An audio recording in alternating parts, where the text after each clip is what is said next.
প্রাকৃতিকভাবে বাংলাদেশে প্রচুর পরিমাণে সবুজ শাকসবজি ও ফলমূল জন্মায়। বাংলাদেশ বর্তমানে শাকসবজি উৎপাদনে বিশ্বে তৃতীয়, কাঁঠাল উৎপাদনে দ্বিতীয়, আম উৎপাদনে সপ্তম এবং পেয়ারা উৎপাদনে অষ্টম। কৃষি মন্ত্রণালয়ের হিসেব অনুযায়ী বাংলাদেশে 2017-2018 অর্থ বছরে মোট 1,59,54,000 মেট্রিক টন শাকসবজি উৎপাদিত হয়। প্রচুর পরিমাণে ভিটামিন, খনিজ পদার্থে ভরপুর শাকসবজি ও ফলমূল ভিটামিন ও খনিজ লবণের ঘাটতি পূরণ, সুস্থ, কর্মক্ষম ও রোগ ব্যাধি মুক্ত জীবন করতে অপরিসীম ভূমিকা পালন করে। বিশ্ব স্বাস্থ্য সংস্থা WHO এর তথ্য মতে একজন প্রাপ্তবয়স্ক ব্যক্তির দৈনিক ন্যূনতম 400 গ্রাম শাকসবজি ও ফলমূল খাওয়া প্রয়োজন। কিন্তু শাকসবজি ও ফলমূলের প্রতি মানুষের অনীহা ও সচেতনতার অভাবে আমরা গ্রহণ করি মাত্র 125 থেকে 150 গ্রাম। শস্য সংগ্রহ। ফসল সংগ্রহকালে বিশেষভাবে খেয়াল রাখতে হবে যাতে ফসলে আঘাত না লাগে, কারণ আঘাতপ্রাপ্ত ফসলের শ্বসন ও প্রস্বেদন ক্রিয়া বেড়ে যায়, ইথিলিন বেশি উৎপন্ন হয় ও ওজন কমে যায়। সাথে সাথে রোগজীবাণু দ্বারা আক্রান্ত এবং গুণগত মান কমে যায়। কিউরিং। আলু তোলার পর ছায়াযুক্ত স্থানে কিছু সময় ঢেকে রাখলে আলুর খোসা শক্ত হয়। এতে আলুর রোগ প্রতিরোধ ক্ষমতা বৃদ্ধি পায় এবং সংরক্ষণ ক্ষমতা বেড়ে যায়। তাছাড়া আম, পেঁপে, কাঁঠাল সংগ্রহের পর বোটার দিকে উপুর করে রাখলে কষ ফলের গায়ে লাগে না, ফলে ফল নষ্ট হওয়া থেকে রক্ষা পায়। ধৌত ও পরিষ্কারকরণ। ফল ও সবজির ক্ষেত্রে গাছ থেকে সাবধানে ফসল সংগ্রহের পর পানিতে ধুয়ে মুছে পরিষ্কার করে নিতে হয়। এতে ফসলের গায়ের ময়লা ও রোগজীবাণু দূর হয় ও তাপমাত্রা কমে যায়। বাছাইকরণ।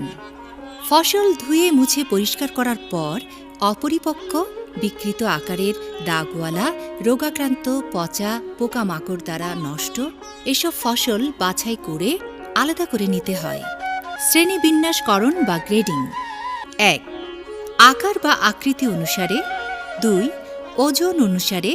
3. কীটপতঙ্গ ও রোগজীবাণুর আক্রান্ত অনুযায়ী। 4. ফসলের রঙের পার্থক্য অনুসারে ও 5. পরিপক্কতার উপর নির্ভর করে। প্যাকেজিং। এর উদ্দেশ্য হল আঘাত থেকে ফসলকে রক্ষা করা, সাথে সাথে পরিবহন ও বাজারজাত সহজতর করা এবং ফসলকে আকর্ষণীয় করা। পরিবহন। বাংলাদেশে সাধারণত ফসল পরিবহনে ট্রাক, ভ্যান, রিকশা, নৌকা, গরুর গাড়ি, সাইকেল এসব ব্যবহার হয়ে থাকে।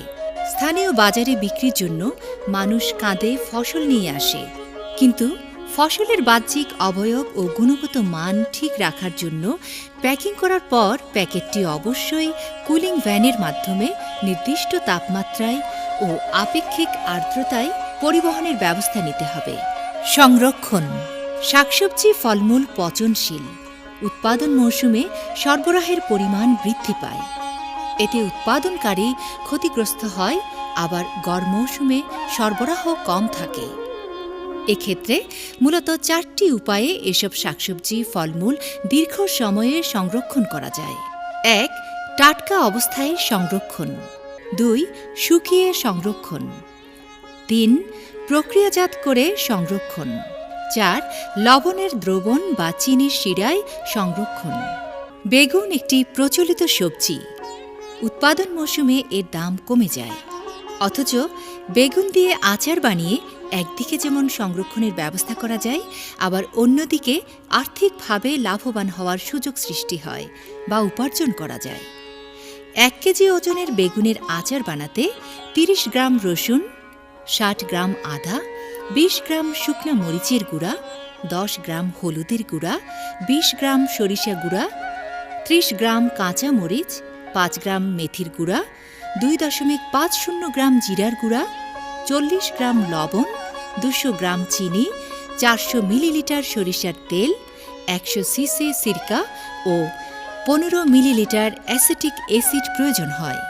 আচারের জন্য সরু ও লম্বা বেগুন নিয়ে বোটা ফেলে পরিষ্কার পানিতে ধুয়ে নিতে হয়। 5 সেন্টিমিটার টুকরো করে টুকরোগুলোকে লম্বালম্বিভাবে মাঝ বরাবর কেটে দুফালি করে নিন। আদা ও রসুনের খোসা ছড়িয়ে 100 মিলিলিটার শতকরা 1 ভাগ অ্যাসিটিক অ্যাসিড দ্রবণ সহযোগে পেস্ট তৈরি করে তার সাথে মরিচের ও হলুদের গুঁড়া ভালোভাবে মেশান। কাঁচা মরিচের বোটা ছড়িয়ে সিরকায় ভিজিয়ে রাখতে হবে। কড়াইয়ে সরিষার তেলে বেগুনের টুকরোগুলোকে ভালোভাবে ভেজে ঝাঁঝরা চামচ দিয়ে উঠিয়ে আলাদা পাত্রে রাখুন। আদা রসুন ও হলুদ মরিচের পেস্ট কড়াইয়ের অবশিষ্ট তেলে ভালোভাবে কষিয়ে নিতে হবে। কষানো মশলায় ভাজা বেগুনের টুকরো, কাঁচা মরিচ, চিনি, মেথির গুঁড়া, জিরার গুঁড়া ও সরিষার গুঁড়া একযোগে দিয়ে দিন। এর সঙ্গে লবণ এবং অ্যাসিটিক অ্যাসিড যোগ করুন।